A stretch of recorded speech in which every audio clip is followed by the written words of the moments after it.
Now we're going to talk about perpendicular lines. Parallel lines were the lines in the last video that never touch. Perpendicular lines, when they cross, they make a perfect X or a perfect T, a perfect cross, which those are called right angles or 90-degree angles. The symbol we use for perpendicular is an upside down T.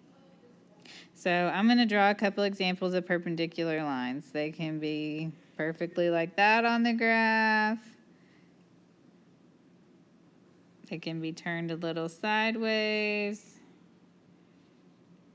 They can be super wackadoodle, but they always make that 90-degree angle. So perpendicular lines have a few rules. They have what we call opposite reciprocal slope. Opposite reciprocal slope. So the opposite means that if one slope is negative, the other slope must be positive. If one slope is positive, the other must be negative. So they're going to be opposite, positive, negative.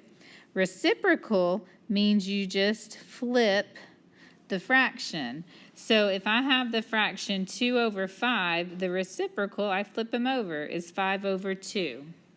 So one other thing when you're dealing with opposite reciprocals, if there's no number, if it's not a fraction already, just put a 1 under it to make it a fraction. This will make sense in a sec.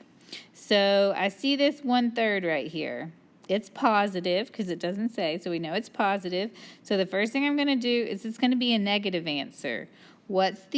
So that's the opposite. What's the reciprocal of 1 over 3? We just flip them over, 3 over 1. So negative 9 over 2. It's already negative, so that means I need to make it positive. So I'm not going to write anything.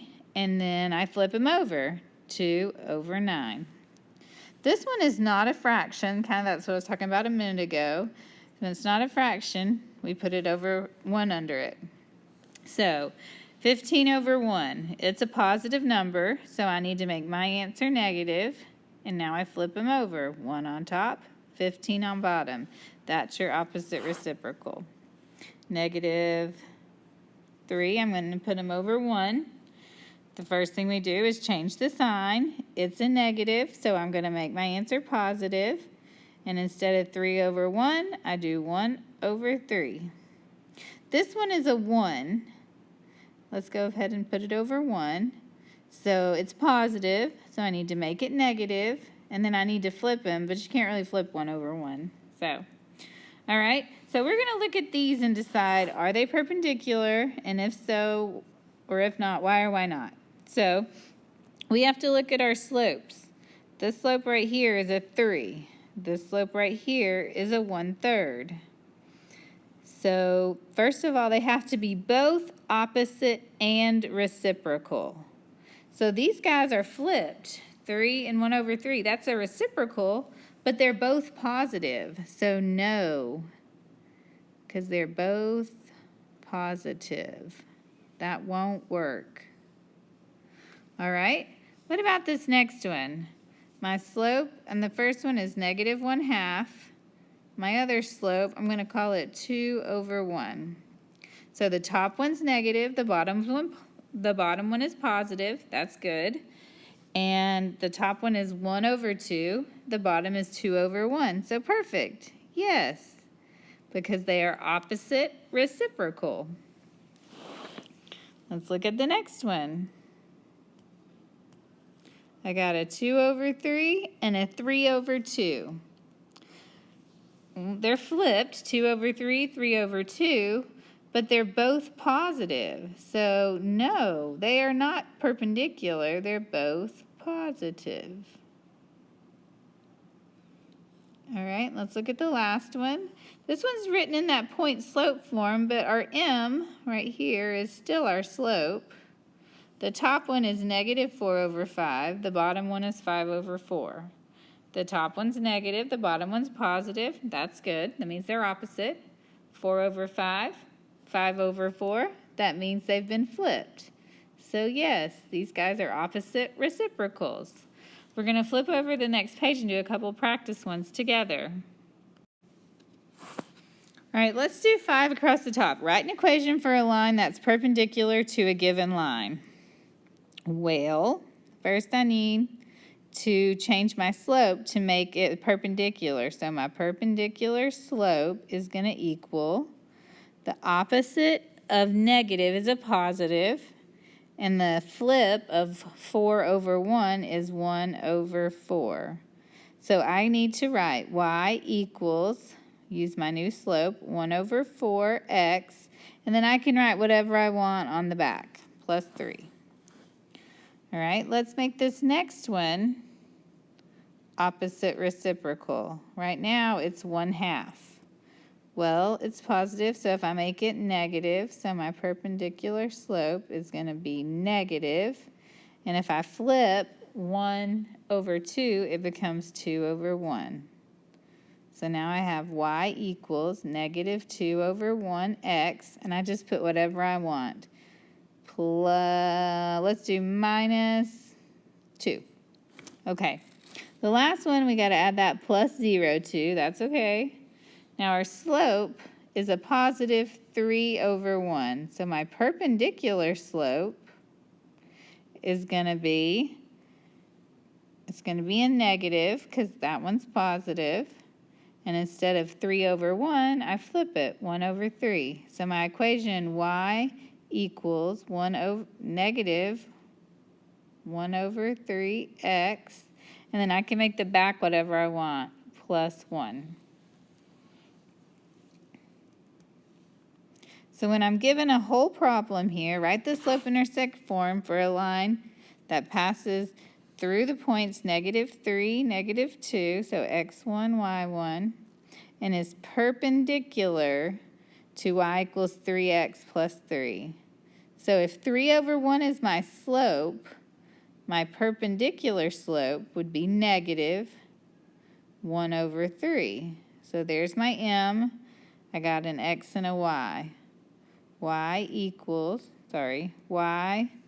minus, y1 is a negative 2. 2 negatives make a positive, equals m is negative 1/3. And then x minus negative 3. 2 negatives make a positive. We'll distribute. Y plus 2 equals negative 1/3 x minus 1, because negative 1 over 3 times 3 is the negative 1. I'm going to just subtract that 2. So my final answer is y equals negative 1 over 3x minus 3. So that's my first line, and then I need to go back and write my original line, which is y equals 3 over 1x plus 3. So let's graph these and see if they make that perfect x. First, I'm going to graph the red one. It starts at 3. Oops. And then I rise 3 and run 1.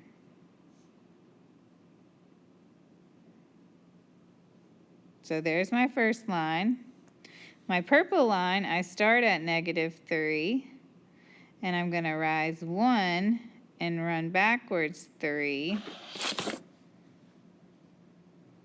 So there is my perfectly perpendicular lines. Let's do one more like this. All right, so I have an x1 and a y1. I need a perpendicular slope. So if my slope is negative 1 over 4, opposite would be positive, and then 4 over 1. So y minus y1 is a 1 equals m is 4 over 1, x minus x1 is a 0. I distribute. Y minus 1 equals 4 over 1x. 4 over 1 times 0 is nothing. I'm just going to write plus 0. Then I need to add my 1. y equals 4 over 1x plus 1. So I have that equation, and then I have the original equation, y equals negative 1 over 4x plus 3. So let's graph both of those and make sure they're perpendicular. All right, so I'm going to start with the red one. It starts at 3. And then I rise 1 and run backwards 4. Oops. So that line goes like that, kind of, if I hit the dots. My other line, I start at 1, I rise 4, and run 1. There we go. Our right angles, again, just right. All right, all I need you to do is take these notes on both of these sections, 7-8 and 7-9. Bye.